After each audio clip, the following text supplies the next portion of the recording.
Okay, with the changeling, we are getting a certain kind of repetition, a certain kind of storytelling technique, which is fair enough. In that, we hear a story with Emma and her sister. Like she had heard one story that they came home and they found the house burning and the parents had died inside. But then there was another more complicated story.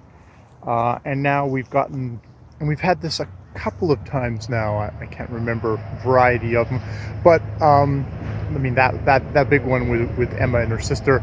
This one now of Daniel talking to his mother, and his mother saying, "Oh, I told you that your father just left us," but it turned out actually no, she actually he was he had, he, he had been, while he was a good father in some ways, he was also just sort of sitting on his ass on the couch, and would tell her to make him his dinner when she came home, acting like a sexist asshole guy, and that she had finally told him to leave, and that the I guess she had gotten sole custody because he wasn't allowed to be with her, and she tells about how she'd been forced to work on a Saturday, couldn't find anyone, left him alone.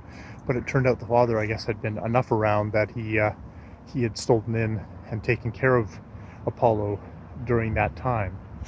So it's sort of one of these like, you get the stories your family tell you, and then the more complicated story that your family tells you, which I'm sure is even going to get more complicated as we go along.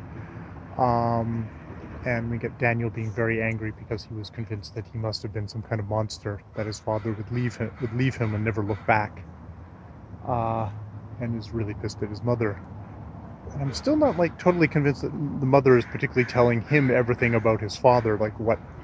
You don't just sort of you just don't leave someone with a young baby just because they've lost their job and are lazy around the house. So there's probably more going on there.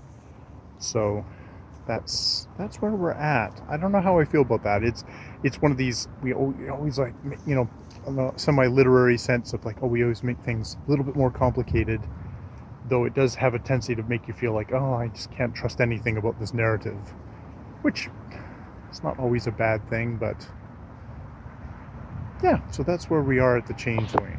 I just wanted to note my kind of reaction, a kind of a diffident reaction to, oh, okay, that wasn't the whole story. Great. All right, let's go on to it again. And oh, that seems like I don't believe the character. So if we come back to this if we don't come back to this at the very end of the story, I might not believe, or I might just have to go, oh, I'm supposed to infer that there's actually much more complicated things going on between this man and woman that maybe she wouldn't let her son know about. So